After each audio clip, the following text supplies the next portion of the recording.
¿Qué tal a todos, todas, todes? Bienvenidos a un nuevo módulo de la Academia Latinoamericana de Inclusión. En este programa de inclusión les damos las muy buenas tardes en este horario especial, ya que estamos con un profesor que no es ni de Argentina, ni es de Chile, sino es de México. Hoy vamos a compartir la tarde y este módulo 10 de los pueblos originarios 2, dictado por nuestro amigo Abraham Campos, como siempre que les habla, Eduardo Colazo, en colaboración directa con Carolina Pérez Carballo. Le da las muy buenas tardes a todos. Y en este módulo vamos a conocer las raíces de los pueblos originarios de México, entendiendo así su cosmovisión, su historia, su cultura, educación, procurando llevar el conocimiento de los orígenes de la tierra mexicana. Abraham, ¿cómo te va? Muy buenas tardes y todo tuyo de la clase. Muy buenas tardes, Eduardo. Muchísimas gracias. Buenas tardes a todos los que colaboran y los que participan en este proyecto de la Academia Latinoamericana de Inclusión. Muchísimas gracias por invitarme. Como ya lo dijo Eduardo, bueno, pues yo soy de México. Los saludo desde la Ciudad de México. Aquí son las 2 de la tarde. ¿Ok? Entonces, pues bueno, muchísimas gracias por el espacio. Les digo que no estoy acostumbrado a la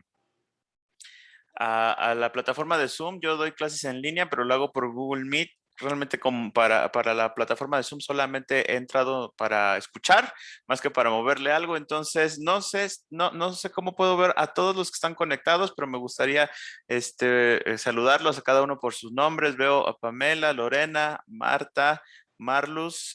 Saludos a todos. No sé si hay alguien más por aquí. Fer, ok. Muchísimo gusto a todos y saludos desde México. ¿Cómo están? Muy bien. Buenas tardes. Muy bien, gracias. Excelente, Fer. Buenas tardes.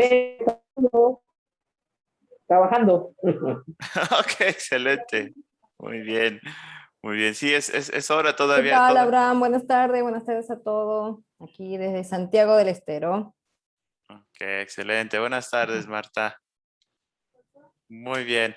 Pues muchísimas gracias. Vamos a arrancar. Perdón, les digo, no estoy muy habituado a Zoom. De hecho, entramos un poquito antes y de todos modos no pude yo ver bien cómo era la situación con la presentación de PowerPoint. Así que Eduardo me va a estar ayudando a pasar las diapositivas, ¿ok? Entonces, pues bueno, justamente la primera pantalla es sobre la Academia Latinoamericana de Inclusión y pues estoy en parte representando a la escuela que fundé a raíz de la pandemia, pues me dediqué también a la cuestión del emprendimiento.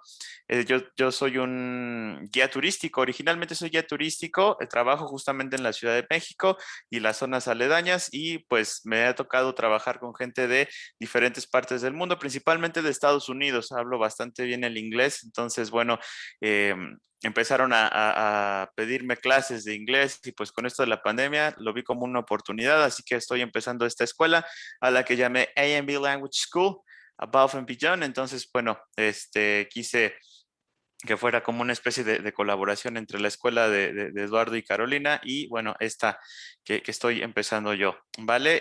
Muchísimas gracias, repito, por la invitación y justamente el tema que vamos a ver es sobre los pueblos originarios de mi país, de México, y la clase la llamé México, una nación, 400 raíces. Después vamos a entender por qué este título. Pero bueno, justamente vamos a hablar de los pueblos originarios de los Estados Unidos mexicanos, ¿ok? Como ya Eduardo les comentó, mi nombre es Abraham Campos. Realmente utilizo más el apellido de mi mamá, Abraham Alba, pero bueno, como ustedes gusten llamarme, está muy bien, ¿vale?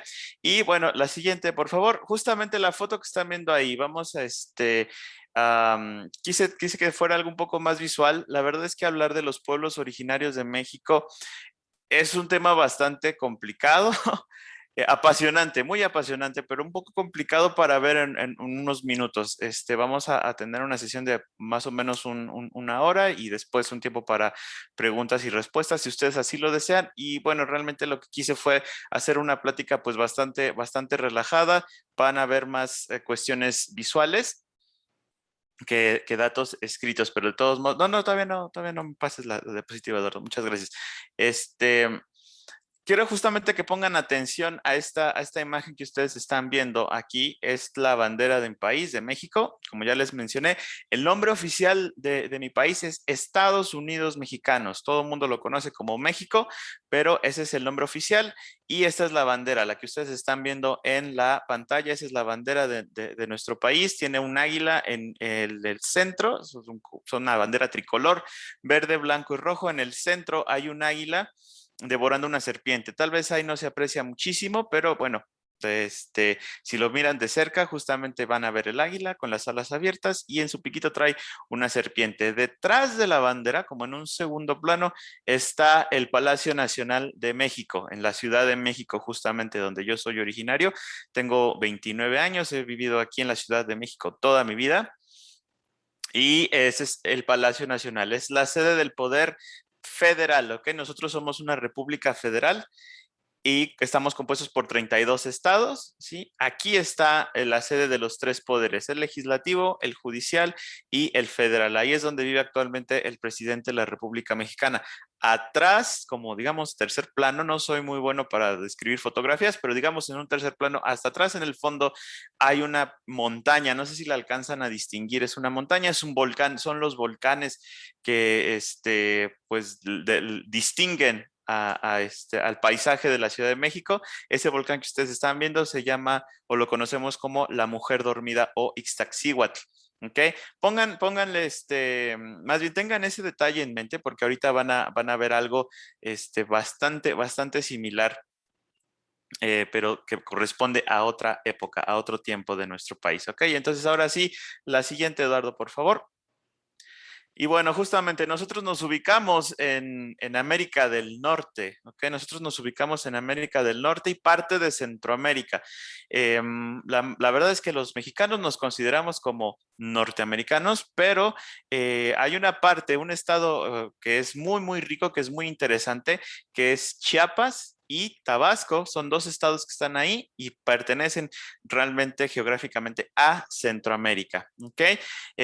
Somos un país de casi 2 millones de kilómetros cuadrados. Argentina es apenas un poquito más grande que nosotros, ¿ok? Somos el país número 11 en extensión geográfica, ¿vale? Y pues nuestras fronteras son por el norte, los Estados Unidos de Norteamérica, por el sur, los países de Guatemala y Belice, y al este, el Océano Pacífico, al oeste, el Golfo de México en el Océano Atlántico, ¿ok? Muy cerquita de Cuba, somos, digamos, si vemos el mundo de norte a sur, somos la entrada a América Latina, ¿ok? Y si vemos de sur a norte, pues somos la parte final justamente de Latinoamérica, ¿no? Antes de llegar a los Estados Unidos. Tenemos mucho en común con toda la región latinoamericana, pero también somos muy diferentes. Y esto lo digo justamente porque no tengo el gusto, lamentablemente, de haber visitado algún país de América Central o América del Sur, pero sí conozco gente que me lo ha dicho.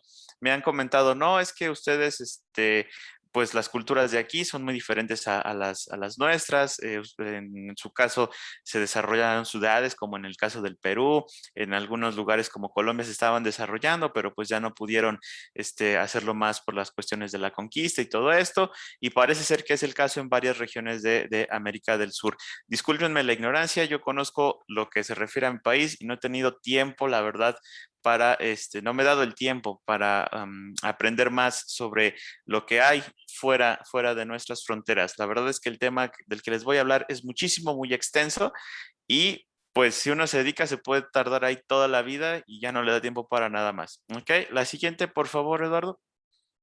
Bien, entonces ese es el mapa de la República Mexicana. Como ya les dije, nuestro nombre oficial es Estados Unidos Mexicanos, pero también nosotros nos llamamos República Mexicana, así nos denominamos a nosotros mismos, República Mexicana.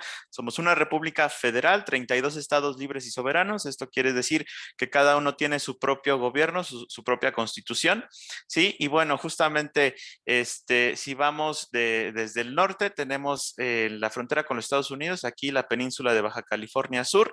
La península de Baja California Sur, para que se den más o menos una idea de las dimensiones de mi país, perdón, es más o menos del tamaño de Cuba.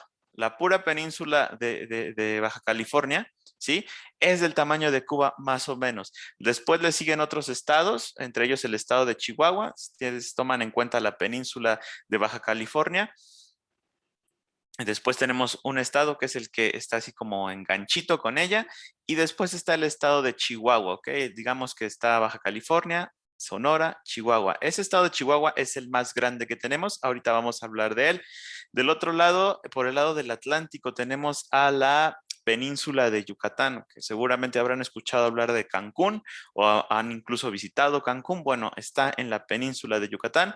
Nosotros tenemos entonces dos penínsulas, ¿ok? La de Baja California, la de Yucatán, y las dos contrastan mucho. La de Yucatán es una península donde hay mucha selva, donde hay muchos manglares también.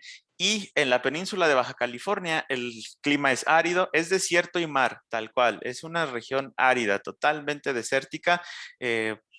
Antiguamente era un poquito problemático tratar de atravesarla en coche porque se quemaban los coches, no así en la península de Yucatán, ¿ok? Y bueno, la parte más angosta, la que comunicaría el Golfo de México con el con el Pacífico, perdón, nosotros la conocemos como el Istmo de Tehuantepec. Es una región muy, muy rica en cuanto a vegetales, a minerales, a flora y a fauna. Y bueno, justamente en esa región del Istmo de Tehuantepec han surgido grandes culturas y a la fecha siguen viviendo culturas herederas de esos pueblos primigenios de lo que hoy es el sur de nuestro país. ¿Ok? Hasta aquí vamos bien. ¿Cómo vamos? ¿Me escuchan bien? ¿Hay alguna pregunta hasta aquí? Todo perfecto, Abraham. Ok, excelente, muy bien. Cualquier duda, por favor. Ok, entonces, ahora sí, el siguiente. El estado de Chihuahua, ya les había yo hablado de la dimensión de Baja California, que es más o menos del tamaño de Cuba. ¿Ok?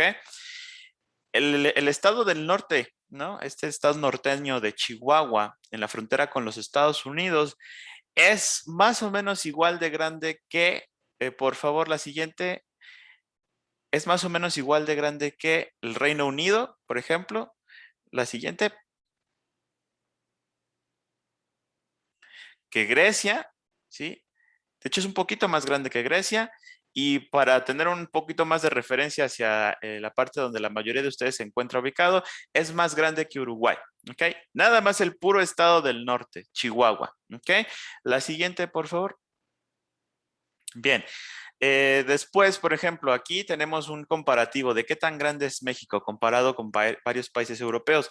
Caben 24 países europeos en el territorio de la República Mexicana. ¿Okay? Por ejemplo, Alemania, Inglaterra, Irlanda, Hungría, Países Bajos, Austria, ¿sí? Solamente por mencionar algunos. Son todos esos los que caben en la República Mexicana. ¿Por qué hago énfasis en esto? Justamente para hacerles notar lo amplio del tema de los pueblos originarios de mi país. Han sido muchos, muchísimos a lo largo de la historia y a lo largo de todo el territorio que hoy conocemos como México. Cuando hablamos nosotros de México, invariablemente tenemos que hablar de un país que es pluriétnico. Sus raíces son muy, muy diversas. ¿Okay? Los pueblos más famosos que la gente conoce como mexicanos, que los ubican a nivel mundial, son los mayas y los aztecas, pero ellos no son los únicos, ha habido muchísimos. Y bueno, de hecho, justamente quiero abundar un poquito en la historia de todos estos pueblos para que ustedes como que más o menos los ubiquen en el espacio y en el tiempo. ¿Ok? Esa es la idea, para que también comprendan la historia de mi país, ¿ok? Cómo se desarrolló lo que hoy conocemos como México, que me parece que es un claro ejemplo de la fusión de varias culturas y cómo estas se van incluyendo, se van mezclando, y creo que tiene mucho que ver con lo que se toca en estos temas que ustedes ven en la Academia Latinoamericana de Inclusión, porque México, a pesar de estar formado de muchas raíces, en muchos sentidos ha sido un exitoso caso de inclusión y en muchos otros ha fallado. ¿Cuáles son los retos que tenemos nosotros a la hora de incluirnos junto con los pueblos originarios de nuestro país? Porque muchas veces hay un video por ahí que alguna vez un profesor nos puso en una clase. Muchas veces los pueblos originarios de México no se consideran necesariamente mexicanos, ¿ok? Y esto es algo importante. Nosotros hemos un poco fallado como a nivel de sociedad, hemos fallado en hacerlos sentir parte de nosotros y nosotros hemos fallado en ser parte de ellos, ¿ok? Esto es muy, muy importante porque las relaciones entre pueblos ha sido siempre muy compleja, ¿ok? Entonces, la siguiente, por favor, Eduardo. Bien, entonces tenemos ahí un México pluriétnico. Si ustedes se fijan, es un mapa estilizado de nuestra república con muchos elementos propios de nuestra cultura. Todos nos conocen a lo mejor por nuestros desiertos, por nuestros cactus, por nuestras pirámides, por nuestro tequila, por nuestro mariachi, por nuestro Día de Muertos, por ejemplo. Y muchos de estos elementos icónicos de nuestro país pues tienen sus raíces en el periodo preclásico que nosotros llamamos. Ahorita vamos a conocer a qué me refiero con periodo preclásico, pero muchos de estos elementos tienen su origen ahí. Por ejemplo, el tequila, el mezcal, que seguramente habrán probado o de nombre nada más lo conocen, son destilados que se hacían desde la época prehispánica, ¿vale? Bueno, nosotros cuando hablaba yo nos identifican por nuestros cactus, por nuestros desiertos. Nosotros realmente tenemos toda la variedad de climas. Si ustedes se fijan, les hablaba yo de un territorio de 2 millones de kilómetros cuadrados. Les hablaba yo más o menos de las dimensiones de nuestro estado más grande y de nuestra península más grande, ¿ok? Entonces, en nuestro país tenemos prácticamente todas las variedades de clima, excepto clima polar. Ese sí es el único que no. Y eso el clima polar, digamos, como en el Ártico, ¿vale? Porque sí llegamos a tener el clima polar de montaña. ¿Sí? Lamentablemente con la cuestión del calentamiento global, pues nuestros volcanes están perdiendo nieve, nuestras montañas están perdiendo nieve. Ustedes vieron la fotografía del principio, donde les mencioné la bandera nacional, el Palacio Nacional y una montaña que estaba allá atrás, un volcán, que les dije el Iztaccíhuatl o Mujer Dormida. Bueno, se está quedando sin nieve justamente por esta razón del calentamiento global y estamos perdiendo ese clima. Al perder ese clima también perdemos ese ecosistema, pero fuera de ahí, pues nuestro país está bendecido muchísimo con los diferentes tipos de clima y por lo tanto somos uno de los 5 países megadiversos que hay en el mundo. ¿Ok? Somos el primer país en variedad de cactáceas y el primer país en variedad de reptiles. Esto ha repercutido en la cosmovisión de los pueblos originarios de mi país. ¿Ok? La siguiente, por favor. Muy bien. El poblamiento concretamente del territorio que hoy conocemos como México, ¿vale? No se tiene por ahí, está apareciendo una leyenda, dice, favor alejar esta ventana de la aplicación compartida. No sé si hay algo que se puede hacer para que nos aparezca esta leyenda, para que puedan apreciar bien las imágenes. No sé si se puede hacer. Si quieres, vele dando, está programado para que le des Sí, 2 estoy clics. viendo, Abraham, porque yo tampoco trabajo con el PowerPoint, yo trabajo con PDF, por eso que Ah, ok, complica también. ok, excelente. Bueno, una disculpa No. por esa razón. Bueno, pero les decía yo que ha repercutido mucho la cuestión de la flora y la fauna en la cosmovisión de los pueblos originarios. Y les iba yo a hablar del poblamiento del territorio que hoy conocemos como México. ¿Ok? Bueno,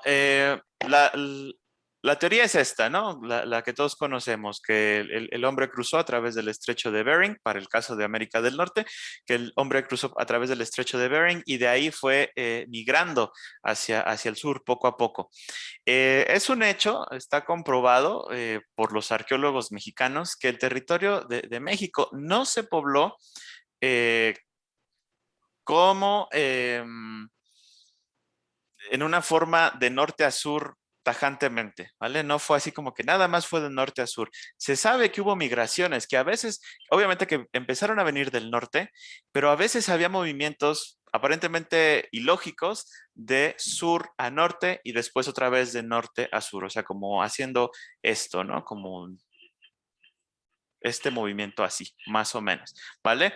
¿Por qué? Eso es lo que los científicos todavía no saben. De hecho, todavía no saben por qué empezaron a emerger las grandes ciudades prehispánicas. No se tiene una razón clara por el hecho de que en la región del centro de México hay muchísima vegetación, muchísimos recursos naturales y los cazadores recolectores bien podían estar cómodamente moviéndose de un lado a otro sin sufrir grandes problemas. Siempre había fauna, siempre había flora, siempre había pesca, pero por alguna razón empiezan a agruparse en ciudades, ¿ok? Empiezan a construir ciudades y se cree que lo que motivó a los primeros pueblos a construir las primeras ciudades fue justamente la cuestión de la cosmovisión, la cuestión de la religión. Se piensa que no fue por otra cosa, ni siquiera fue una cuestión de tratar de protegerse, porque se sabe que en el territorio del centro de México tenían bastantes comodidades los cazadores recolectores, mismas que se fueron perdiendo cuando tuvieron que dedicarse a la agricultura. La agricultura les exigía un mayor reto técnico, un mayor reto intelectual, un mayor reto incluso para mantener a la población en general. Era un reto muchísimo mayor agruparse en ciudades que estar dedicándose a la caza y a la recolección que les brindaba los recursos del centro de México, por lo menos del centro, hablando nada más del centro. Se entiende un poco mejor en la cuestión de la península de Yucatán. Por ejemplo, en la península de Yucatán, pues las tierras son planas, no son muy fértiles, no son muy adecuadas para actualmente ni para la ganadería ni para la agricultura. Entonces de ahí como que se entiende un poco más el hecho de que hayan surgido ciudades, pero para la cuestión del centro es como todavía muy difícil de discernir. Lo mismo con el norte. En el norte de México se sabe que había ciudades pequeñas, más bien poblaciones pequeñas en el desierto mismo, en el desierto, por ejemplo, han escuchado hablar del desierto de Sonora o el desierto de Arizona. Bueno, pues en esos desiertos se ha comprobado que ha habido poblaciones pequeñas con una arquitectura muy propia, diseñada para sobrevivir al desierto. ¿Ok? De hecho, hay un lugar que se llama Casas Grandes en el norte de mi país. Casas Grandes o Paquimé está considerado Patrimonio Mundial de la Humanidad por la UNESCO, precisamente por la arquitectura que tiene. Estaban diseñadas para ser casas térmicas. Las casas que ellos tenían estaban diseñadas para ser térmicas, para poder estar muy a gusto cuando hacía frío y también muy a gusto cuando hacía calor. Se construía como por debajo del suelo, por debajo de la superficie del suelo. Si alguna vez tuvieran oportunidad de visitar el sur de Estados Unidos, igual pueden echarse un brinquito para el norte de México, si ustedes quisieran.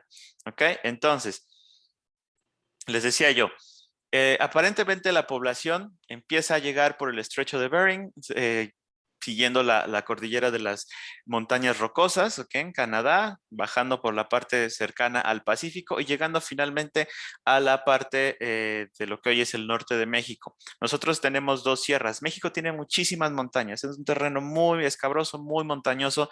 Tenemos ciertamente planicies en la parte del norte, pero tenemos dos grandes sistemas montañosos. Por el lado del Pacífico tenemos la Sierra Madre Occidental y por el lado cercano al Golfo de México tenemos la Sierra Madre Oriental. ¿Okay? Esas dos sierras madres se juntan en el centro de México en algo que nosotros conocemos como eje neovolcánico transversal. Nosotros, de hecho, somos parte del cinturón de fuego del Pacífico. Estamos ahí, somos parte de ello. Tenemos mucha actividad volcánica en México. Tenemos muchísimos volcanes. ¿Ok? De hecho, nosotros somos el hogar del volcán más joven del mundo. ¿Le puedes dar, por favor, a la siguiente, Eduardo? Somos el hogar de este volcán que se llama Volcán Paricutín. Es el más joven del mundo. Se creó entre los años 1943 y su última erupción fue en el 1952. O sea, estamos hablando de más o menos 9 años en lo que se empezó a formar este volcán, porque pues no existía. En los años 30 no existía este volcán. En 1943 se empieza a formar el cono y para 1952 hace su última erupción y termina digamos, formándose lo que hoy conocemos. Eso que ustedes están viendo es justamente de los años 50. Y aquí la iglesia, que está muy, muy cerquita del volcán, bueno, pues actualmente está cubierta totalmente de lava. O sea, todo el basalto que está ahí es de la erupción de este volcán Paricutín. Tal vez habrán escuchado hablar o habrán escuchado la música de este cantante Juan Gabriel. ¿Okay? Un ícono de la cultura mexicana para nosotros y también muy conocido en América Latina. Por ejemplo, he tenido oportunidad de viajar con gente de Colombia, ¿no? De darles recorridos aquí en la ciudad y siempre ubican muy bien a Juan Gabriel. Me preguntan de repente, oye, ¿dónde lo velaron? ¿Dónde velaron a Juan Gabriel? Bueno, lo velaron en el Palacio de Bellas Artes, aquí en la Ciudad de México, ¿sí?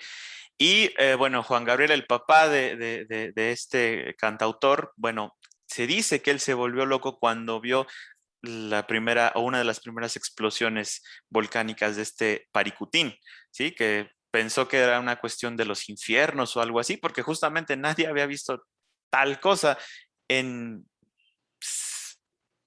siglos, ¿no? Porque sí ha habido erupciones volcánicas digamos, parte de la era cristiana, o sea, un poquito antes de la era cristiana, un poquito después de la era cristiana, sí hay registros de actividad volcánica, de erupciones muy importantes, pero por siglos solamente se sabía que los volcanes mexicanos podían hacer erupción, pero nunca se pensó que pudiera emerger uno nuevo, ¿ok? Entonces la gente que vio este nacimiento del Paricutín en la región cercana del Pacífico central de nuestro país, pues algunos se volvieron locos, pensaron que era una cuestión, les digo yo, de los infiernos, una cuestión del fin del mundo, ¿no? Y bueno, pues nada que ver, al final de cuentas fue el nacimiento de este volcán que les digo, es el más joven, tiene 60 y tantos, casi 70 años de existencia, ¿ok? Y bueno, el lugar vale mucho la pena visitar por justamente la iglesia que está ahí cubierta completamente en lava. También tenemos una de las montañas pues más altas del mundo, ¿ok? El Paricutín es el volcán más chiquito, ¿ok? El volcán más chiquito, perdón, el más joven y también el más chiquito que tenemos en nuestro país. Está del lado del Pacífico.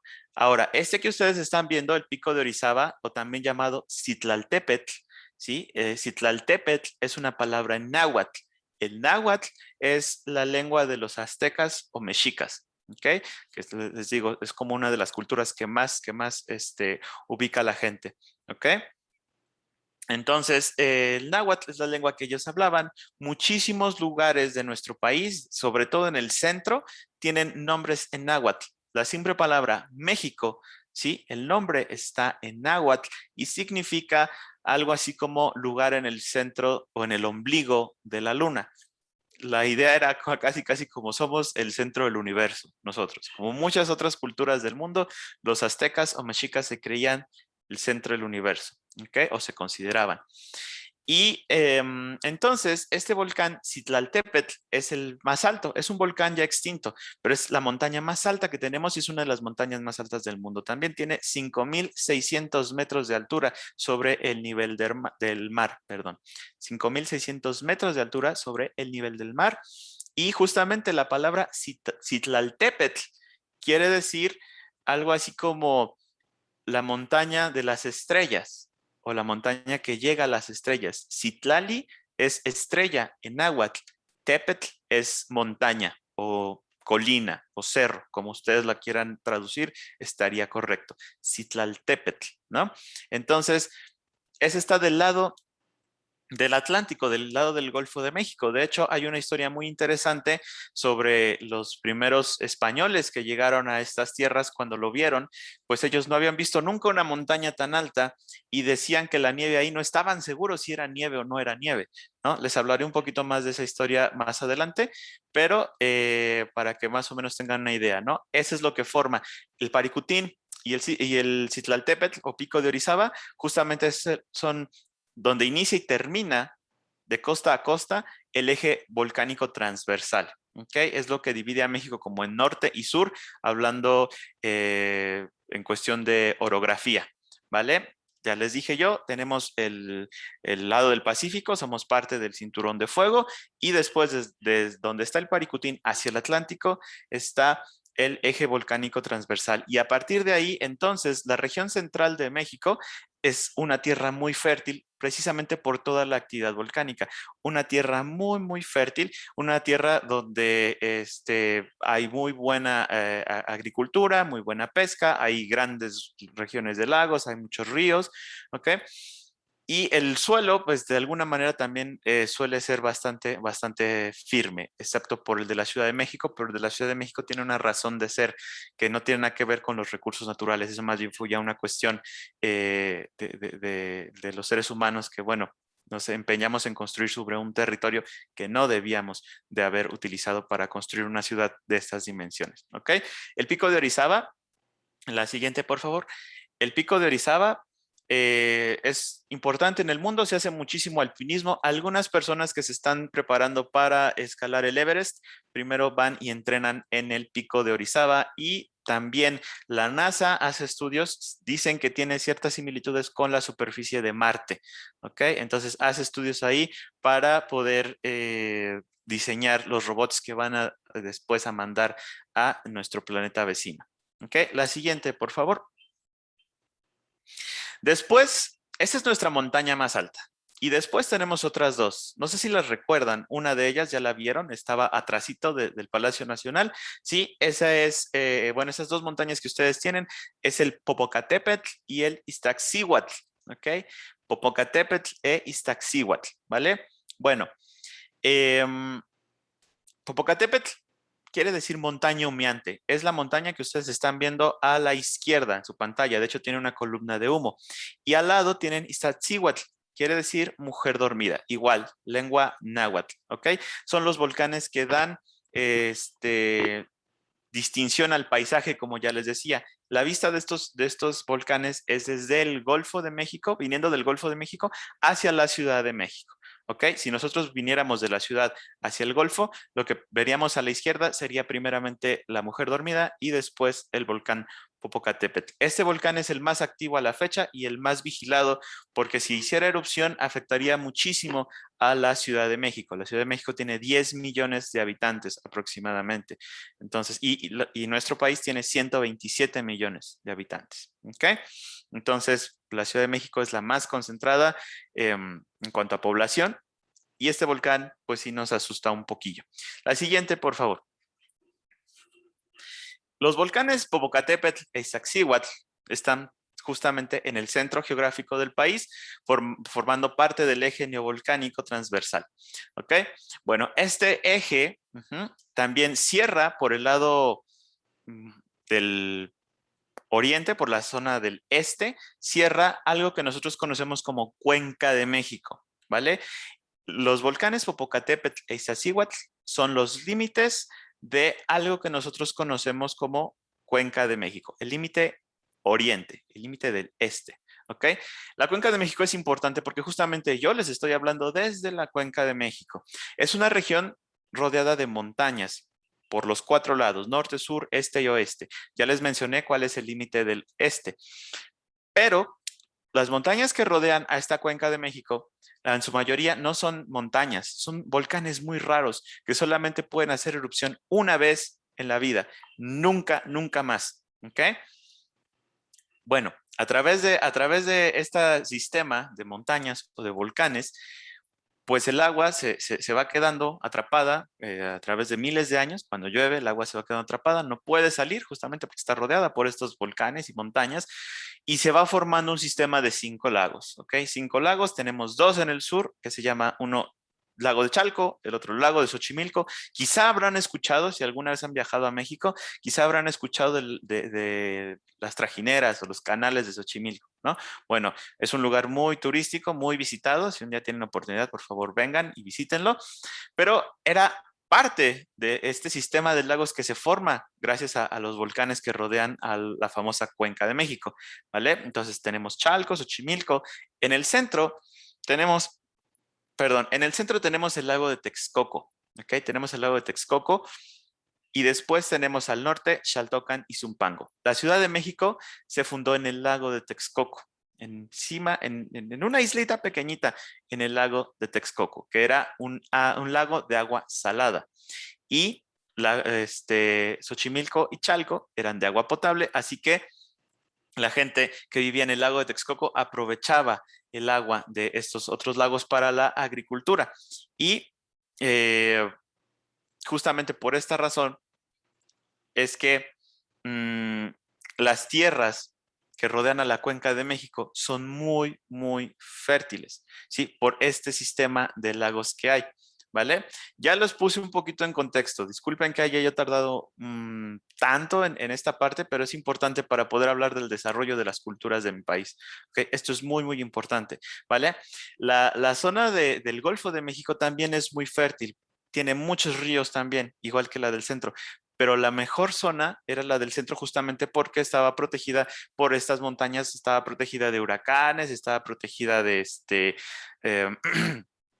eh, para cuestiones bélicas, y era una región muy buena porque pues para poder llegar a ti tenían que atravesar por un montón de montañas, entonces no era tan fácil acceder a la zona de la cuenca de México. Era la mejor región aparte para hacer comercio, porque desde aquí tú te puedes dirigir fácilmente al Golfo de México, te puedes dirigir hacia el Pacífico, te puedes dirigir hacia el norte y te puedes dirigir hacia el sur. Si estás ubicado en el sur, como por ejemplo en la península de Yucatán, todas las tierras fértiles del centro y todos los recursos que vienen del Pacífico o del norte te quedan bastante lejos y te resulta más caro poder comerciar bienes y servicios desde esa región. ¿Ok? Entonces, ahora sí, la que sigue, por favor. ¿Hasta aquí tienen alguna duda? ¿Se me va entendiendo? ¿Ya se me aburrieron? No, Díganme. perfecto. ¿Bien? ¿Todo bien? Todo bien. Excelente, Silvia. Muchísimas gracias. ¿Vale? Entonces, nosotros dividimos a los pueblos originarios, a su historia, en tres etapas históricas, principalmente. Los pueblos del pasado, ¿ok? Los que estuvieron en el pasado. Los pueblos del presente, ese es un poquito distinto, ¿vale? ¿Cuáles son estas tres etapas históricas? Bueno, el preclásico, que va de aproximadamente, años más, años menos, del año 2500 antes de Cristo al año 100 antes de Cristo. Estas fechas pueden variar dependiendo del especialista que ustedes consulten, ¿ok? Está después el clásico, que va del 100 al 900, del 100 antes de Cristo al 900 después de Cristo, y el posclásico, del 900 a 1521, el año de la conquista de México. ¿Ok? Vamos a hablar primero del preclásico. ¿Ok? Por favor, siguiente diapositiva. El preclásico es la etapa donde se empiezan a desarrollar los pueblos originarios de México, ¿ok? Ya como tal. Es una etapa en donde los cazadores recolectores se empiezan a asentar, se empiezan a volver sedentarios, y esto es en parte al desarrollo de la agricultura. Yo alguna vez le preguntaba a un profesor, bueno, pero cuando el hombre llega a América, llega a la región de México, había muchas cosas que desconocían, empezaron de cero porque pues se suponía que teníamos una historia antes, ¿no? O sea, se suponía que había historia antes de llegar aquí. Y me decía, efectivamente, el hombre no empieza de cero. Cuando el hombre llega a América, cuando se empiezan a poblar las zonas de la Cuenca de México, estamos hablando de hace 30,000 años que el hombre empieza a vivir en la región de la Cuenca de México, dice, ellos ya conocían muchas cosas, ¿sí? Ya se tenían conocimiento de astronomía, ya se tenían conocimiento incluso hasta de medicina, de ciertas cosas. ¿Sí? La medicina, por ejemplo, desde el preclásico se sabe que nuestras culturas originarias realizaban algo que se conoce como trepanación, que eran cirugías donde se abría el cráneo de una persona para aliviar inflamaciones cerebrales. Se realizaban con éxito. ¿Ok? Entonces no parten de cero, no se piense que era como que descubrir el hilo negro en ese momento. No, por alguna razón, que ya les comenté, empiezan a desarrollar la agricultura. No es clara la razón por la que hacen esto, debido a que, bueno, estamos en tierras muy, muy fértiles, que no les daba ningún problema. El problema estaba en el norte, en el desierto, el problema estaba en la península, pero realmente la región del Golfo hacia el Pacífico, en lo que es el centro de nuestro país, pues no les da problemas. Y sin embargo, es justamente aquí donde empieza a desarrollarse las primeras culturas, justamente en Veracruz, en las costas de Veracruz y Tabasco. ¿Ok? En las costas de Veracruz y Tabasco empiezan desde el año más o menos 1400, 1500, 1400 antes de Cristo, ya desarrollada, bastante bien desarrollada la agricultura, y habiéndose desarrollado a través de la agricultura pequeñas aldeas, empiezan a surgir templos ceremoniales. La siguiente diapositiva, por favor. templos ceremoniales o centros ceremoniales. Generalmente eran lugares donde se construían monumentos como estos que ustedes están viendo. La cultura olmeca es considerada la cultura madre. ¿Ok? Son los primeros vestigios que tenemos de monumentos así de este tamaño. Son cabezas colosales, son un poco más grandes. Yo mido 1,70, son bastantes más grandes que yo. Llegan a medir más o menos hasta 2 metros, 2 metros y medio. ¿Ok? Y vean el volumen. ¿Ok? Son impresionantes y las pueden ver en persona y tienen gran detalle. De hecho, aquí no se puede apreciar, es un poco difícil de apreciarlo incluso si las ven de frente, pero los ojos de estas esculturas están como viscos y no es un error, no fue un error de diseño. Las personas que pertenecían a la cultura olmeca eran forzados a hacer viscos porque se deformaban el cráneo, hacían deformaciones craneales y esto les deformaba la vista. ¿Con qué propósitos? A veces eran propósitos meramente estéticos. Se sabe también que se perforaban los dientes y se ponían cuentas de jade o cuentas de turquesa con motivos estéticos y religiosos. La religión tenía que ver en todas las áreas de la vida. Nosotros actualmente podemos dividir religión de política, de historia, de matemáticas, de medicina. Nuestros pueblos originarios no. Para ellos, todo tenía que ver con la religión. Si tú te hacías un adorno nuevo en un diente, era por una cuestión religiosa, ¿ok? Eran pueblos sumamente religiosos desde el mero preclásico, ¿ok?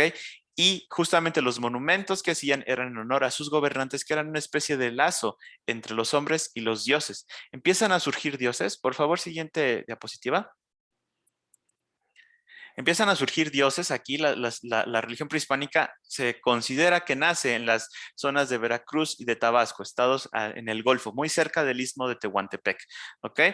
Y esto es importante porque va a partir de aquí los rasgos de la religión prehispánica que van a perdurar hasta el momento de la conquista de México e incluso hasta la fecha.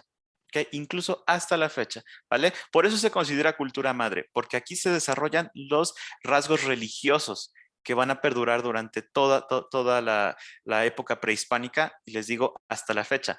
Sin embargo, no son la única cultura que se está desarrollando en este momento. En el norte de México, en lo que ya les señalé de la península de Yucatán, en el occidente de México, también se están desarrollando otras culturas, lamentablemente muy poco estudiadas, ¿sí? Poco estudiadas, ¿por qué razón? Justamente por el área que es desértica y porque toda la historia de nuestro país pues prácticamente se monopolizó aquí en el centro, ¿no? Se concentró todo en el centro. Y pues los más famosos son los mayas, los más famosos son los mexicas. Ya por cuestiones políticas no se les da no se les da tanta difusión ni tanto presupuesto a los especialistas que están interesados en hacer excavaciones y en hacer investigación en las zonas de donde estaban las culturas del occidente y del norte de México. Lamentablemente es una de las cosas en las que estamos fallando nosotros, ¿vale? Siguiente diapositiva, por favor.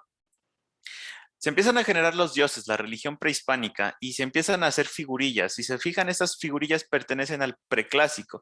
Son muy básicas, no tienen tanto detalle, ¿ok? Y generalmente coinciden con otras en otras partes del mundo en que se enfocan mucho en la cuestión de la fertilidad. ¿Okay? Se enfocan muchísimo en la cuestión de la fertilidad, de las caderas grandes, los pechos de las mujeres, ¿ok? A veces hay algunos donde se representa muy bien la cuestión fálica, en el caso de los hombres, pero son así como que los rasgos son muy poco detallados en comparación con lo que va a venir después, ¿ok? Por ejemplo, los ojos apenas es como una rayita y un puntito ahí, ¿sí? O sea, estas son del preclásico y casi todas se hicieron con barro, así con barro. Hay muchas regiones donde se puede actualmente extraer barro, así como lo extrajeron nuestros pueblos originarios, y era el material con que se hacían todas estas figurillas. Se cosían y ya estaba. Y eran una especie de homenaje y de representación tanto a la mujer como a la madre tierra. ¿Ok? Eran como casi lo mismo. Después, poco a poco, esto empieza a cambiar, ¿vale? Y los hombres empiezan a representar animales y empiezan como que a divinizarlos y a adorarlos. La siguiente, por favor. Empiezan haciendo figurillas de hombres. Esta figurilla justamente es de un loro. Si se fijan, ahí tiene su comparación, el animal en vida real y la efigie, ¿no? de este lorito. No eran dioses como tal, se les atribuían fuerzas, eran homenajes, eran representaciones, ¿vale? Pero como tal todavía no eran considerados efigies o representaciones de dioses. Pero vean el detalle, ¿ok? El siguiente, por favor, ese también es del preclásico. Siguiente, ese también es del preclásico. Es un patito que se encontró en el centro de México. Las figurillas de personas están justamente fueron ubicadas en la zona del Golfo de México, ¿vale? Siguiente, por favor.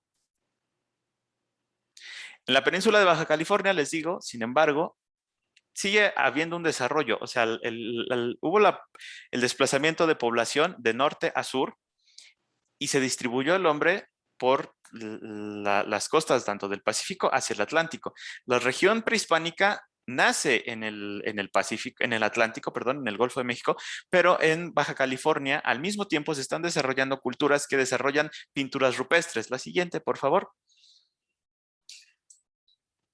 Por ejemplo, esa cueva se llama San Borjita y esas pinturas datan de hace 7,500 años por lo menos. Y hay 16 de 800 sitios, hay 16 con estos mismos rasgos. O sea, parece ser que había una religión común y que fue encontrada en 16 cuevas de 800 cuevas que también fueron pintadas. O sea, hay 800 cuevas que tienen rasgos de religión y 16 que coinciden. ¿Ok? Se está hablando de que los motivos están repetidos y que justamente se utilizaban para fines rituales, justamente también para a manera de observatorio, ¿sí? Los juegos de luces y sombras que daban sobre las figuras les hablaban a nuestros antiguos pobladores de cuáles eran los momentos propicios o no para la agricultura, para cultivar qué cosa, ¿sí? Entonces, los olmecas fueron la cultura madre por la cuestión de la religión que fue la que se difundió, pero no fueron la única que se estaba desarrollando en esta época. ¿Okay? Había gente en el norte desarrollándose muchísimo antes que ellos. ¿Ok? ¿Hasta aquí vamos bien?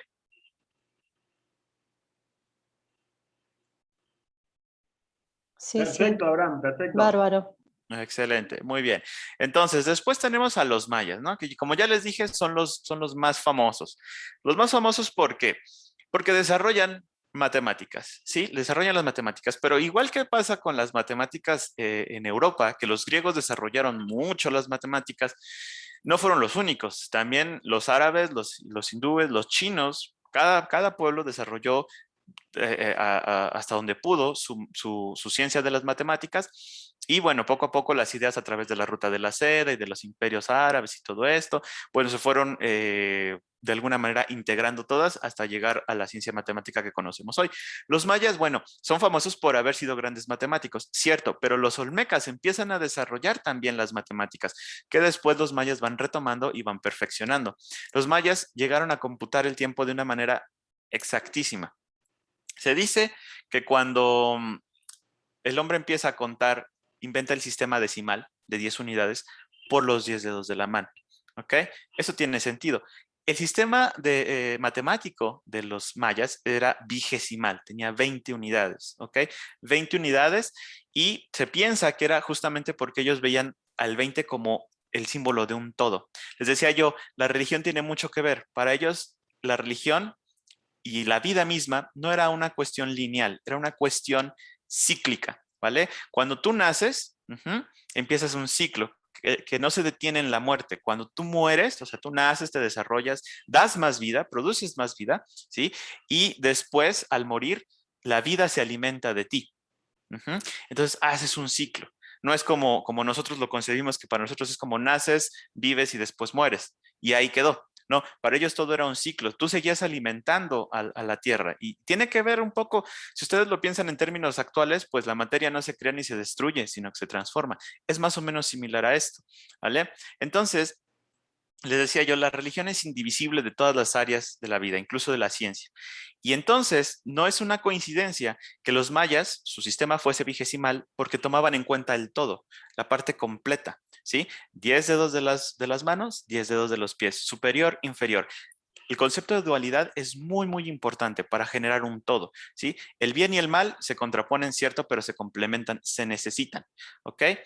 Entonces, pues el sistema de los mayas era vigesimal y resulta ser bastante exacto. Con el cómputo del tiempo les permitía saber exactamente cuándo iban a suceder eclipses, sabían muy bien cómo ubicar sus templos de manera que fueran una suerte de observatorios para ellos. ¿Okay? Ellos conocían las estrellas muchísimo mejor que los chinos, que muchísimo mejor que los europeos, muchísimo mejor que cualquier otro pueblo de su tiempo. ¿Okay? Precisamente por el desarrollo de las matemáticas. Desarrollan un calendario muy, muy preciso que si se compara con el que utilizamos nosotros, pues falla pues por apenitas centésimas de segundos en comparación con el calendario que nosotros llevamos actualmente. ¿Okay? Siguiente, por favor.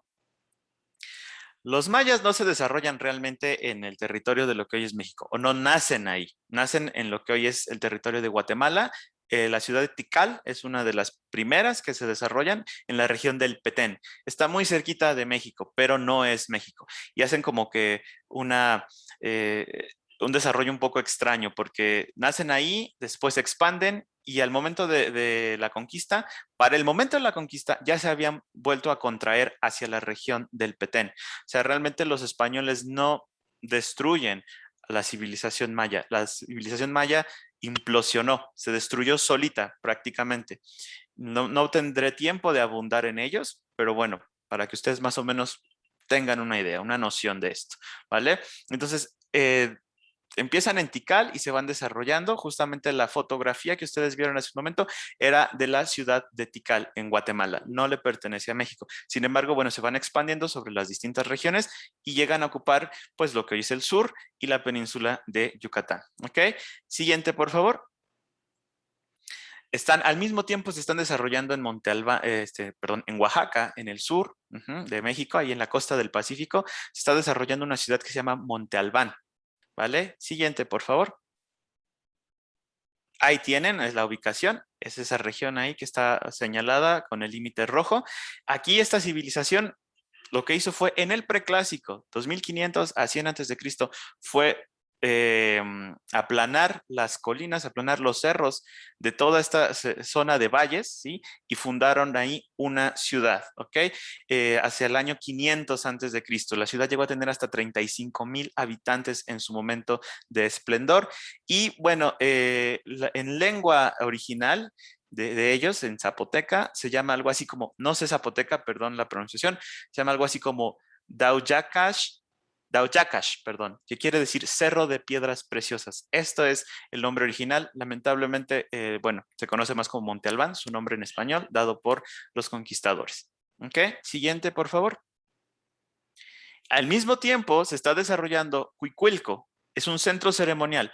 ¿Sí?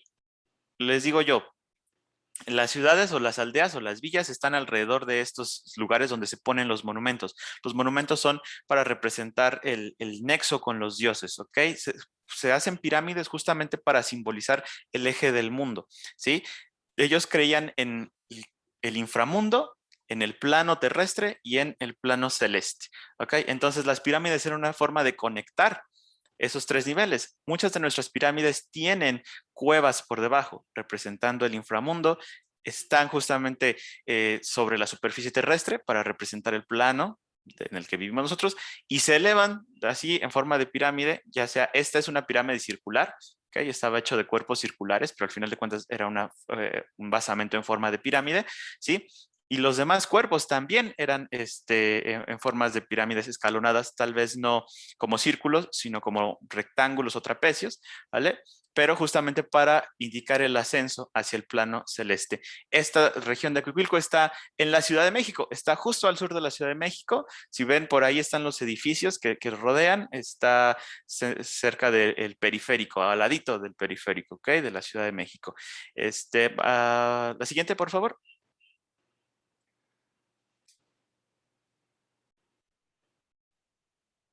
Siguiente, por favor. Ok, ahí justamente está, Cuicuilco está ahí. Esa es la Ciudad de México, en el mero centro, ¿vale? La siguiente. Ahí a un ladito del volcán del Popocatépetl se está desarrollando Cholula. Cholula se está desarrollando justo al tiempo que se desarrollan las otras ciudades que ya les mencioné, y está justamente en la siguiente diapositiva, por favor. Justamente en la región del estado de Puebla, al ladito del volcán, el Popocatépetl, el que ya les mostré. Se piensa que dada la actividad volcánica, la gente de Cuicuilco se tiene que ir. Esa zona que yo les mostré, donde están ahora los edificios y el periférico, fue cubierta por lava. Ahora se le conoce como el Pedregal, ¿sí? La zona del Pedregal, la zona más segura para vivir en la Ciudad de México cuando se trata de sismos, ¿sí? Porque justamente el suelo es muy firme. Fue cubierta por esta erupción volcánica hacia el año 300 antes de Cristo, ¿sí? Y bueno, también hacia el año 100 antes de Cristo, después de Cristo, perdón, ese volcán Popocatépetl hizo una erupción y destruyó parte de Cholula, ¿sí? La gente de Cholula y de Cuicuilco emigraron un poquito más hacia el centro de la Cuenca de México, y ahí fundaron la primera gran ciudad del centro. A partir del clásico, perdón, de que se fundan las primeras ciudades, se empieza a hablar del periodo clásico. El preclásico entonces va desde el desarrollo de la agricultura hasta donde empiezan a nacer las grandes ciudades. Cuando estas ya nacen, cuando estas ya están, digamos, en fase de desarrollo, ya se le conoce como periodo clásico. Por favor, la que sigue. Sigue estando Cholula. Cholula sigue existiendo en el centro, en la región de Puebla. Esta es una región clave porque conecta a la Cuenca de México, que está muy cerca del Pacífico, con el Atlántico, ¿ok? Entonces sigue existiendo Cholula, pero con un decaimiento. La ciudad decae muchísimo. La siguiente, por favor. Sigue existiendo Monte Albán, que está en la zona del Pacífico. La siguiente, por favor. Y emerge Teotihuacán, justamente. Y Teotihuacán, dado el decaimiento de Cholula, controla toda la región de costa a costa, de Pacífico al Atlántico, porque Cholula no puede competir con Teotihuacán. Teotihuacán se convierte más en una especie de Vaticano, ¿sí? De hecho, a Cholula se le conoce como la Roma, más bien el Vaticano de los tiempos prehispánicos aquí, porque se empieza a convertir, no puede ser un poder político, se convierte en un poder religioso, y Teotihuacán coexiste con Monte Albán, con Cholula, y ellos controlan toda esta región y comercian con el norte, el estado de Chihuahua, que ya les comenté yo, comercian con el norte de México, comercian con la península de Yucatán, comercian con la zona del Pacífico, y a través del comercio también se van llenando de datos de cuestiones religiosas, y empiezan a adorar a los dioses que se generaron desde del preclásico, perdón. Adelante, por favor.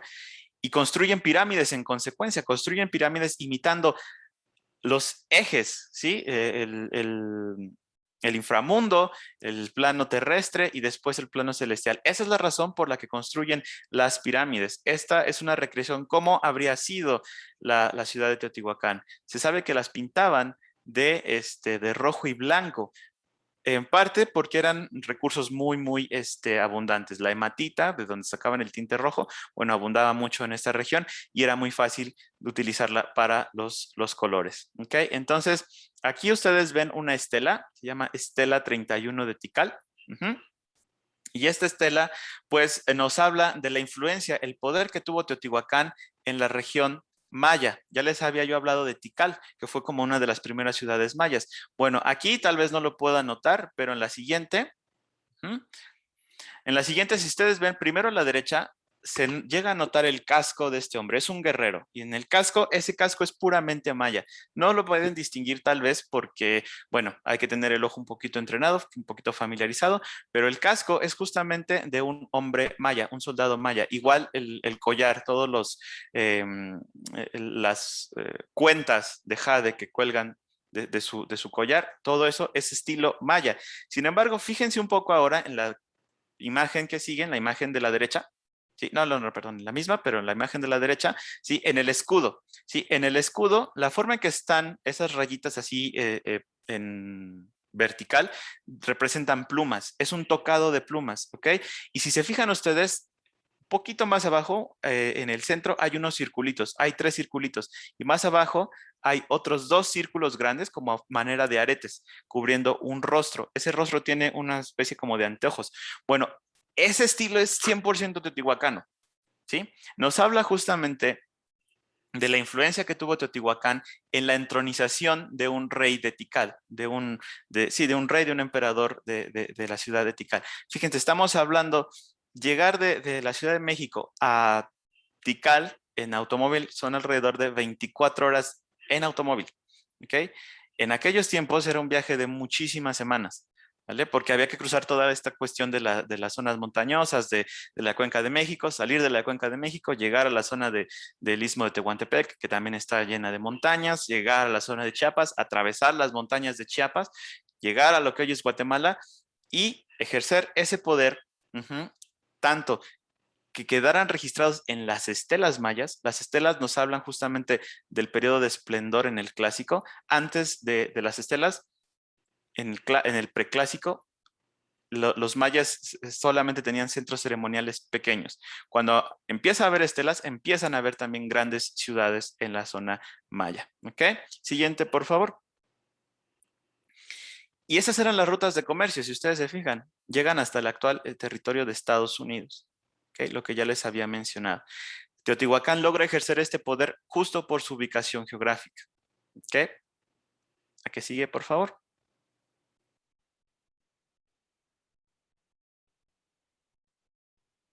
Muy bien. Entonces, tenemos ciudades ya como Yaxchilán, fíjense, o sea, yo les había hablado de Tikal, es una de ellas, y es bastante modesta en comparación con la decoración, por ejemplo, de Yaxchilán en Chiapas. Esa sí está del lado del territorio mexicano. Lo que ustedes ven en el siguiente imagen es un dintel, ¿sí? Un dintel, y aquí se puede notar en la parte superior de la fotografía, se pueden notar ciertos glifos. Teotihuacán es un misterio, porque Teotihuacán es un nombre náhuatl, es el nombre que le dieron los aztecas a esa ciudad que ellos encontraron abandonada. Teotihuacán se desarrolla entre el año 100 antes de Cristo y el 700 después de Cristo, ¿sí? Los aztecas llegaron muchísimo tiempo después y la encontraron. Le pusieron ese nombre. Nunca supieron quién la habitó originalmente. Hasta la fecha no sabemos. Y sabemos que no hubo escritura, que no tenían un sistema de escritura, que tenían pintura mural, sí, pero un sistema de escritura no lo tenían propiamente. Los mayas, en cambio, esos glifos que ustedes ven, justamente así se llaman, esos cuadritos se llaman glifos, ¿sí? Y son parecidos a nuestro alfabeto. Tienen un equivalente consonántico y vocálico. Y también tienen una idea, son como especies de ideogramas, o sea, es una escritura bastante compleja. Ahí está hablando de un ritual de entronización de un emperador y de su esposa, ¿ok? De hecho, es la esposa la que está haciéndose un autosacrificio, atravesándose la lengua con una cuerda con espinas de maguey, ¿ok? Y esto era justamente parte de una ceremonia de entronización, ¿vale? El siguiente, eso que ustedes ven en el mapa son las ciudades que se desarrollan en la región maya en el periodo clásico, ¿ok? Todas las que ustedes ven, Calakmul, Pumoná, Palenque, Toniná, Piedras Negras, Tikal, Labnal, y todos ellos eran como una especie de federación, ¿sí? Los mayas son como un mundo aparte de todos los demás, todos los demás son un pueblo único. Los mayas, ¿sí? Son diferentes pueblos, todos unidos entre sí, y a la vez divididos entre sí, haciéndose guerras los unos con los otros, ¿vale? Pero diferentes a los demás. Por ejemplo, yo les hablé Monte Albán, Olmecas, Cholula, Teotihuacán, todos ellos eran uno solo. Los mayas eran muchísimos, divididos entre sí y unidos en una especie de confederación, ¿vale? Ya para terminar, vamos a hablar levemente del posclásico. El posclásico va del 900 después de Cristo al 1521. Y en la región del centro se desarrollan ciudades como Xochicalco, por ejemplo, ¿sí? ¿A partir de qué momento? Si ustedes se fijan, Xochicalco, no sé si lo puedan notar, pero está ubicado en una colina, en la cima de una colina. Bueno, esto es porque Teotihuacán desaparece. Les había yo dicho, Teotihuacán desaparece hacia el año 700. Al desaparecer deja un vacío en el poder. No hay quien controle estas rutas de comercio. ¿Ok? Entonces muchas ciudades satélite de Teotihuacán empiezan a luchar entre ellas por el control y se vuelve una época muy violenta. Las ciudades o los centros ceremoniales se colocan en colinas como medios defensivos, ¿ok? Era para evitar que alguien llegase y profanara a los dioses, ¿ok? Siguiente, por favor. La religión sigue siendo la misma. Desde el preclásico se hablaba de un dios, Quetzalcóatl, serpiente emplumada. Está representado aquí, ¿ok? En este templo, ¿sí? Justamente se llama Templo de la Serpiente Emplumada en Xochicalco, en el estado de Morelos, al sur de la ciudad, aquí a unos pocos kilómetros. No sé si alcanzan a distinguir, pero ahí está el cuerpo de una serpiente, ¿ok? Se hablaba de Quetzalcóatl desde el mero preclásico, ¿sí? Y a pesar de las divisiones, a pesar de las guerras, la religión era lo que mantenía unido a estas culturas prehispánicas. Y es interesante porque la religión es lo que nos mantuvo unidos en un primer momento de nuestra historia como mexicanos, porque si ustedes se fijan, somos muy, muy diversos. Los pueblos que conformaron originalmente a nuestro país son demasiado diversos, ¿ok? La religión los unía entonces y por un primer momento en nuestra historia nos unió también. Decían que lo que permitió que México, un territorio tan grande, con un vecino tan voraz como los Estados Unidos, que no se fragmentara más, que se mantuviera como lo que es hoy, fue gracias a dos elementos. La lengua española, ¿sí? Y la religión católica. Fue lo que nos mantuvo unidos en un primer momento, porque comunicarse entre este terreno montañoso en el que era imposible, dada la inestabilidad política, era imposible construir vías de comunicación modernas como un ferrocarril, como carreteras, más adelante, como todo esto. Eso fue imposible los primeros años de nuestra vida independiente. Entonces solamente nos mantuvimos unidos por esos dos elementos, la lengua y la religión, como ocurrió en su momento con las culturas prehispánicas. ¿Ok? Ahí está la ubicación de Xochicalco, si lo pueden ver es un triangulito que está en rojo hacia la parte sur de la imagen, ahí está. Si ustedes se fijan está marcada Ciudad de México y un poquito en la parte superior está Teotihuacán, que para entonces Teotihuacán había sido abandonada. También está Cholula por ahí, si la pueden ubicar. Ahí está Cholula, ¿no? Sigue existiendo Cholula para el tiempo del posclásico. Después está, por ejemplo, la cultura tolteca. Emergen los toltecas y la cultura tolteca, la que sigue, perdón, en la que sigue, en la siguiente diapositiva. Emergen los toltecas logran fundar un imperio importante, no tan importante como el de Teotihuacán, pero son grandes matemáticos, grandes impulsores de la cultura, y todo esto lo adoptan después los mexicas o aztecas. A través de toda la producción de cultura que los toltecas llegaron a tener, después hacia el año, los toltecas emergen en el 900 y su imperio dura hasta el año 1100. Del año 1100, 1200 empiezan a llegar unos migrantes que se conocen ahora como aztecas o mexicas. ¿Ok? Siguiente, por favor. Marqué Cholula para que vean que sigue existiendo. Cholula es actualmente la ciudad más antigua de México, porque tiene su fundación en el año 500 antes de Cristo y sigue siendo un pueblo muy importante para nosotros hasta la fecha. Los aztecas llegan y se consiguen un espacio en esta isla del centro del lago de Texcoco, esta isla chiquita, ¿sí? Y ahí fundan su ciudad. Fundan una ciudad que se conoce como México Tenochtitlan. A partir de ahí, el término correcto para referirse a ellos es mexicas, ¿ok? Ellos fundan México Tenochtitlan hacia el año 1318. Es un poco injusto, yo quería llegar a esta parte, es un poco injusto para las otras culturas que nuestro país se llame México, porque México no los está incluyendo a ellos. México era el nombre de la ciudad nada más de los aztecas, que eran un pueblo, fue un pueblo último y fue un pueblo además que estaba en enemistad con muchos otros. ¿Okay? Los mexicas llegaron a ser tan temidos como odiados. Y no sé si ustedes recuerdan la imagen principal, si no de todos modos aquí la tengo, perdón, una de las primeras imágenes, si no aquí la tengo de todos modos. Sí, esa fue de las primeras que yo les puse. Ahora compárenlas con la de arribita, por favor. Es una recreación de Tenochtitlan. Tenochtitlan empezó en una islita pequeña, ellos eran migrantes, ellos eran siervos de todos los demás, pero gracias a sus ideas ideológicas y religiosas se convirtieron en una potencia, ¿sí? Así era su ciudad. ¿Por qué en medio del agua? Bueno, en parte por cuestiones rituales. La cuestión de la religión era muy importante, indivisible de todo lo demás.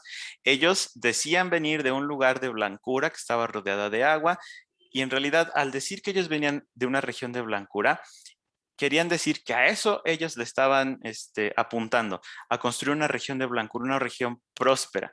Esa era su misión y eso fue lo que hicieron en esta pequeña isla que después se fue extendiendo. El problema fue que los españoles quisieron trasladar la capital de México a otros lugares, y eso no pudo ser porque la religión era tan fuerte, el vínculo religioso era tan fuerte que no se entendía el hecho de que se pudiera mover la capital. Y como la población indígena tuvo que ser respetada por diferentes factores, ¿sí? Los españoles tuvieron que construir la capital del nuevo imperio sobre la capital de los aztecas. Y la ciudad fue creciendo, y por eso actualmente nuestra ciudad está encima de un lago, y no es una muy buena idea en cuestiones sísmicas. ¿Ok? La que sigue, por favor. Eso ya fue una cuestión de nosotros. Nosotros ya nunca nos movimos de aquí. La que sigue, por favor. Entonces, tampoco tenían un alfabeto, ¿sí? Como nosotros, pero utilizaban muchos códices. Este códice nos habla de todos los tributos que se le tenían que dar. A veces algunos tenían que dar pieles de jaguares, algunos tenían que construir, que tejer trajes, ¿sí? Con estas pieles, algunos tenían que donar plumas, plumas preciosas, quiero decir, algunos tenían que donar hierbas, algunos tenían que dar en la parte inferior de la imagen, se puede ver que tenían que dar medidas de granos, por ejemplo. Ellos no utilizaban pesos, ellos utilizaban cajas para hacer las mediciones. Eso también era bastante preciso. Entonces, este códice, esta página de este códice nos habla de los tributos, ¿ok? Que tenían que recibir los aztecas. Eran muy ricos. Y bueno, los totonacas, en la siguiente que sigue, por favor, la siguiente diapositiva, perdón.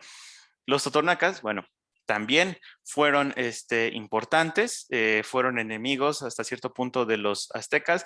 Les digo, ellos eran como temidos y odiados porque fueron muy violentos. De 1318 que fundaron su ciudad a 1519, ellos dominaron desde costa a costa, ¿okay? Del Pacífico al Atlántico, hablando de todas las rutas de comercio que ya les mencioné, y dejando a pueblos como los totonacas, que estaban en la región de Veracruz. Por favor, la que sigue.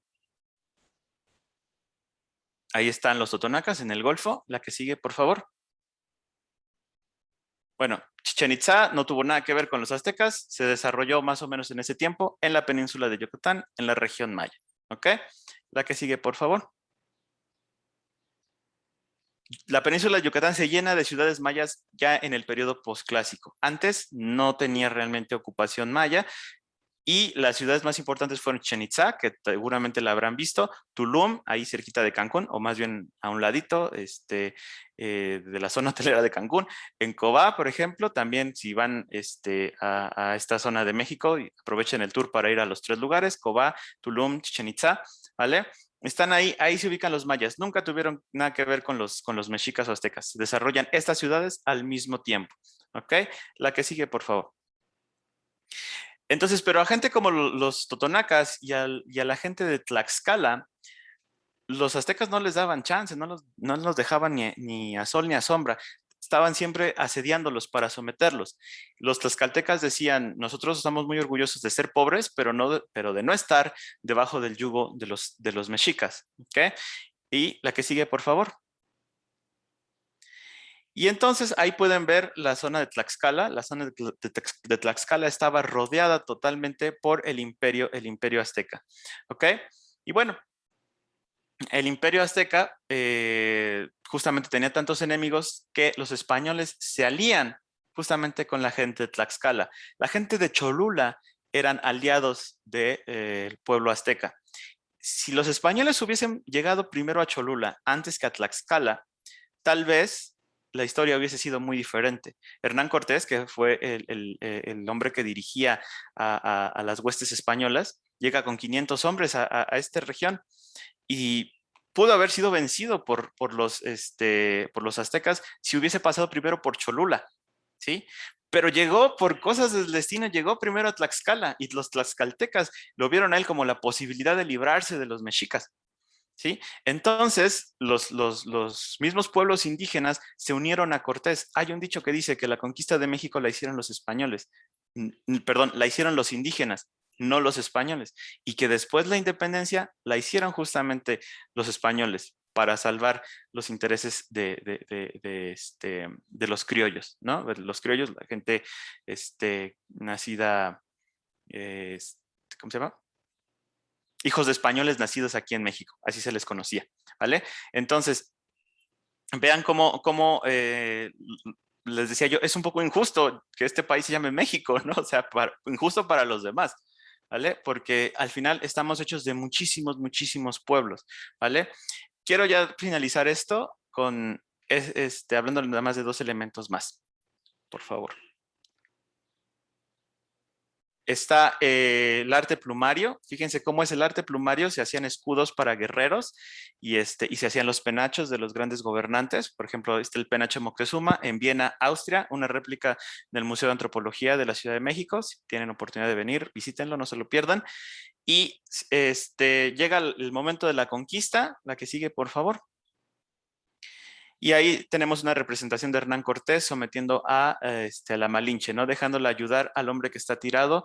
No sé si lo alcanzan a ver en la parte inferior de la imagen. ¿Ok?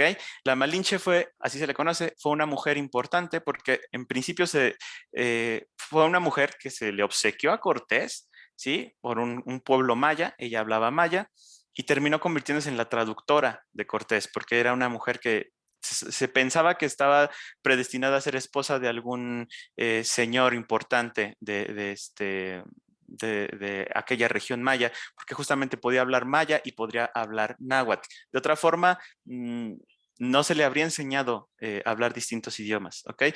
Hernán Cortés les gana una batalla y en recompensa le regalan a esta mujer que le conocemos como Malinche, derivado de Malintzin. ¿Ok? Es el nombre en náhuatl, Malintzin.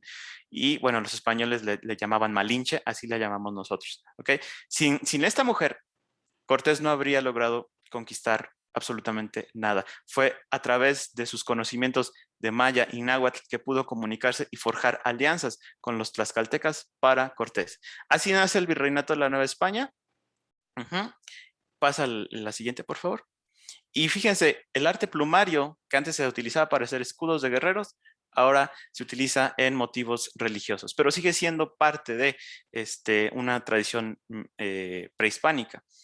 Ese es el origen de nuestra nación, es el mestizaje, ¿okay? La cultura europea con la cultura prehispánica. Ese fue el Virreinato de la Nueva España, ¿sí? Así de grande era, en todo el sur de Estados Unidos. La que sigue, se mantuvieron las rutas de comercio, y las rutas de comercio hacia el norte, que era árido, donde no había realmente grandes ciudades, sino simplemente grupos de cazadores recolectores. Ahí los españoles fueron poco a poco conquistando territorio y fue lo que le dio al sur de los Estados Unidos su imagen actual con todas las misiones de frailes y todo esto que llegaron, se establecían en misiones, hacían pocitos ahí para poder tener agua. Y todo esto para poder comerciar plata y oro a través de esta ruta que se le llama Camino Real de Tierra Adentro, que también es considerado patrimonio de la humanidad. ¿Okay? Así es como nace nuestro país. Perdón que me extendí un poco más de lo planeado, pero bueno, como yo les decía, Abraham, es muy complicado. Seguí, si vos querés ¿Sí? seguir, no hay problema. No, no, ¿Tienen es un poco súper de tiempo? interesante, súper interesante. A ver, si alguien quiere hacer una consulta, dejamos abierto para que puedas respirar un poco. Sí, Pero sí, la sí. verdad es que es súper, súper riquísimo todo lo que nos estás contando. ¿A alguien le gustaría hacer alguna consulta, Abraham? Sí, si quieren, por favor.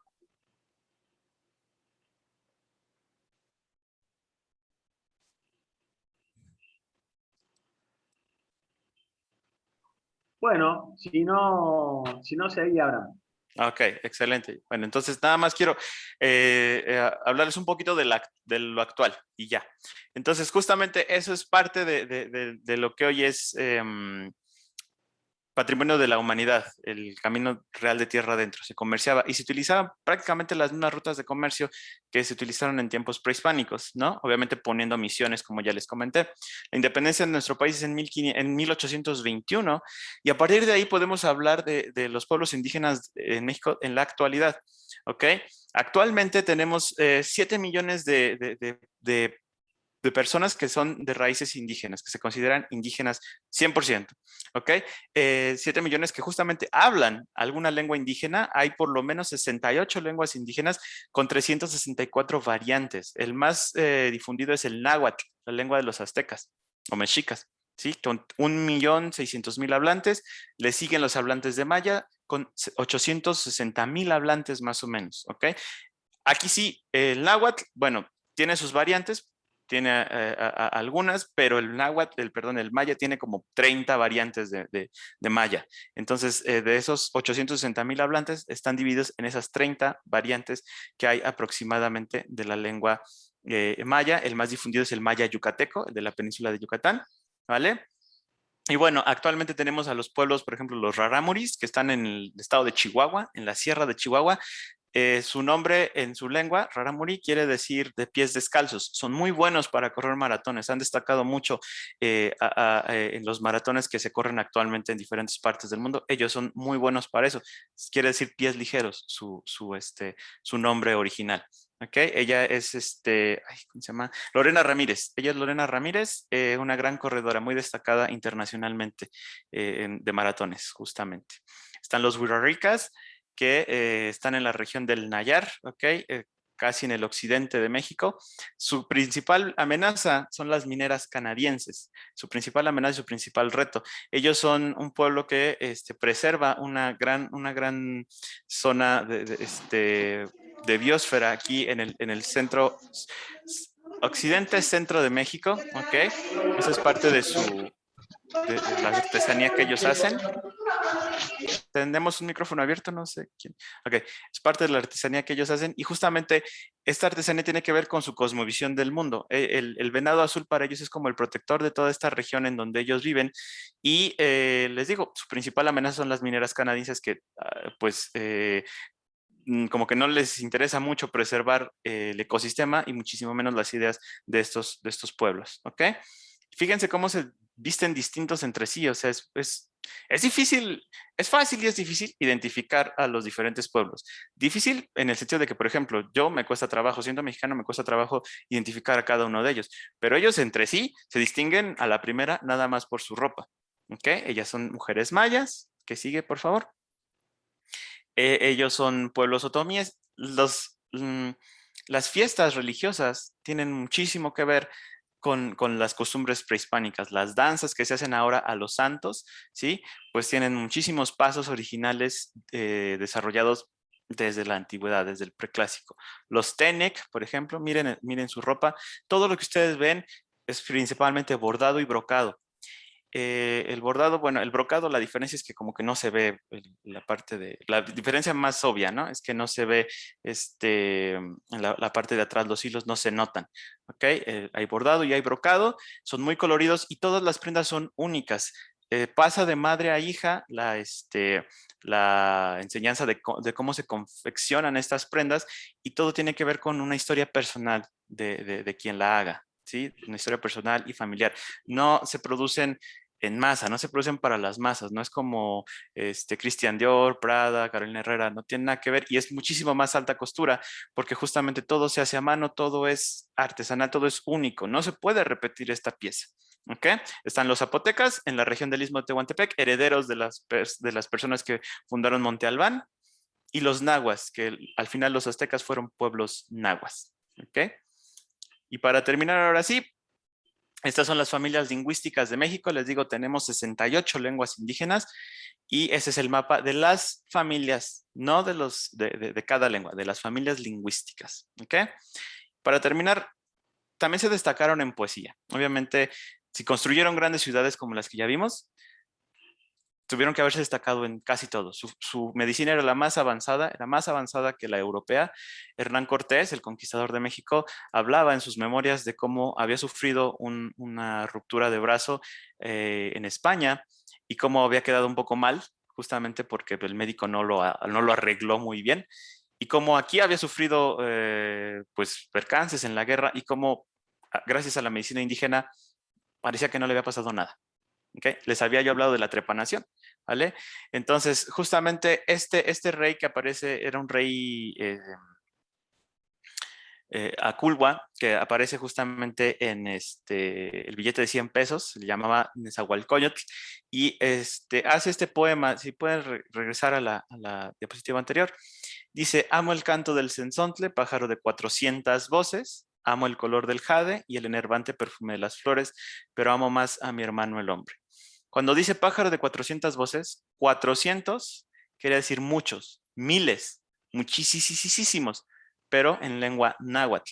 Por eso a esta clase yo la llamé México, una nación 400 raíces. ¿Ok? Y bueno, ese por mi parte es todo. Lo único que me queda es decirles en náhuatl, Tlaxcamatimiac, en maya yucateco, Yumbotic, y muchísimas gracias en español, que es el idioma que hablamos todos nosotros. Muchísimas gracias, espero que les haya resultado de interés. Disculpen que me extendí un poquito más de lo previsto. Ya vieron que así, de hecho, me salté muchísimos detalles que me hubiera gustado compartirles, pero ya ven que esto es muchísimo, muy extenso, ¿vale? No sé si tengan algún comentario ya para despedirnos. Estoy leyendo aquí en el chat. Simplemente muchas gracias, muy claro todo y súper interesante. Muchísimas gracias. Silvia, ¿verdad? Sí. Sí, hermosa clase, Abraham. La verdad que es increíble. Uno siempre estando de este lado del mundo, ¿no? Siempre ve a Europa como un país con mucha historia, mucha cultura, muchos años. Y bueno, realmente tener la posibilidad de haber visto lo que ha evolucionado México a lo largo de tantos años antes de Cristo y todas las culturas y todos los pueblos originarios, todas las lenguas. Wow, realmente yo no conocía en absoluto todo esto que me comentabas, con toda la cantidad de historia rica que tienen, y bueno, estoy anonadado, ¿no? O sea, muy sorprendido, la verdad que increíble. Pues muchísimas gracias, Silvia, Eduardo, y todos los que están poniendo aquí sus comentarios. Los estoy leyendo todos, perdón que no los pueda mencionar uno por uno, pero pues también los leo, los tomo en cuenta. Muchísimas gracias. La verdad es que sí somos un país muy rico. Hablar de toda nuestra historia, de toda nuestra riqueza cultural, pues es complicado. ¿Cuál creo que es el problema, el reto ya como conclusión de nosotros? Nosotros los mexicanos siempre queremos incluir a los indígenas, a los pueblos indígenas en nuestra sociedad, pero no intentamos incluirnos nosotros en las de ellos. Creo que ese es un problema importante. Queremos hacerlos a ellos a nuestra imagen y semejanza, pero no nos damos la oportunidad de aprender de sus costumbres, de sus lenguas. De hecho, las marginamos muchísimo. Lamentablemente es mi país, es mi gente, y me duele decirlo, pero así es la situación. Muchas veces los pueblos indígenas ya no quieren hablar sus lenguas aquí en la Ciudad de México en frente de nosotros, de la gente de la ciudad, de los capitalinos, porque saben que sufren discriminación, porque saben que la gente se burla de ellos y los menosprecia. Entonces, nosotros decimos, o se dice de nosotros, que somos un pueblo que alaba a sus indígenas pasados y menosprecia o es discriminatorio con los indígenas de su presente, ¿no? Y lamentablemente eso es cierto. Creo que es un reto que tenemos. Y bueno, me parece importante señalarlo porque creo que tiene mucho que ver con esta cuestión de la inclusión, ¿no? Nosotros somos un país muy rico, y lo seríamos aún más si nos diéramos esa oportunidad de convivir con los pueblos indígenas, realmente sin querer forzarlos a ser como nosotros. Fer estaba levantando la mano. Sí, pero me aclaraste mucho mi duda. Esa era mi pregunta en realidad. Yo iba como más dirigida a cómo podíamos relacionar el tema de la cultura mexicana con el tema de la inclusión. ¿En qué áreas se sentía que existiera discriminación? Porque, por ejemplo, desde acá, desde el último país del mundo, y desde mi entera ignorancia, ahora no tanto gracias a esta clase, pensaba que México era un país extremadamente orgulloso y respetuoso de su cultura. De hecho, me llamaba mucho la atención. Yo tengo una imagen, no conozco México, no tengo el agrado todavía, pero tengo una imagen que es la que han dado a conocer, sobre todo como en televisión, que es como, se me ocurría que llegar a México era ver personas con distintos trajes representando sus culturas. Nunca me imaginé que eran discriminadores con ellos. La verdad me llamó mucho la atención, muchísimo. No, sí, justamente es lo que yo les digo. Me parece que el caso de México es muy interesante en cuanto a la inclusión. En algunos casos hemos tenido tenido éxito. Por ejemplo, el mestizaje de nuestra dieta, de los alimentos, todo esto se enriquece gracias a todos los distintos recursos naturales que hay en las diferentes regiones del país. Hay un sincretismo, para bien o para mal, hay un sincretismo en la religión, que eso hace, por ejemplo, la festividad del Día de Muertos, que es tan famosa en el mundo. Bueno, todo eso tiene que ver con las raíces prehispánicas, iba a decir prehistóricas, perdón, con las raíces prehispánicas de nuestro país. Es la fusión de la cultura europea, ¿no? La festividad de los Días de Muertos, Todos Santos, esto, que en muchos países del mundo es como que voy, dejo una flor a la tumba de mis seres queridos, pero aquí es una fiesta en celebración a la vida, porque les hablaba yo de dualidad. Y aquí cuando hablas de vida y muerte, si hablas de muerte, hablas de vida. Y si hablas de vida, hablas de muerte invariablemente. Entonces aquí es una fiesta y la gente se sorprende de eso, ¿no? Y es justamente por esto. En algunos casos ha salido muy bien y nos ha dado grandes cosas, pero en otros casos no hemos tenido éxito. Y justamente sí, es triste, pero ocurre, ¿no? La gente indígena actual, la actual, es muy señalada en este sentido. Se le menosprecia y les digo, queremos forzarlos a ser como nosotros. Y de hecho, lo que es lamentable para mí, que yo trabajé en turismo, lo que sí me ha parecido lamentable es que muchas veces uno mismo vende como que los paseos. Dices, yo te voy a llevar a donde hay pueblos indígenas, como si fuesen algo más como un espectáculo, ¿no? Más como decir, mira, te voy a llevar para que aprendas algo nuevo, para que convivas y conozcas otras formas de pensamiento que son parte de nuestras raíces y de nuestra vida diaria. Pues lamentablemente es que no es así. Creo que es uno de nuestros retos como sociedad, ¿no? Y les decía yo, muchas veces ellos no se consideran 100% mexicanos. O sea, como que hay un video por ahí que dicen, ¿tú te sientes orgulloso de pertenecer a México? Y ellos dicen, ¿qué es México?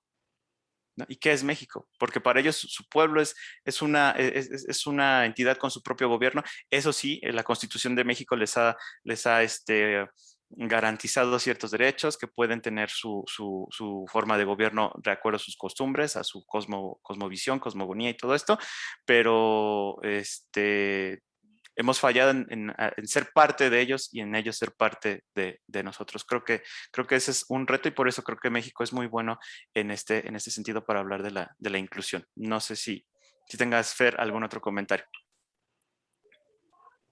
Lo que quería Bueno.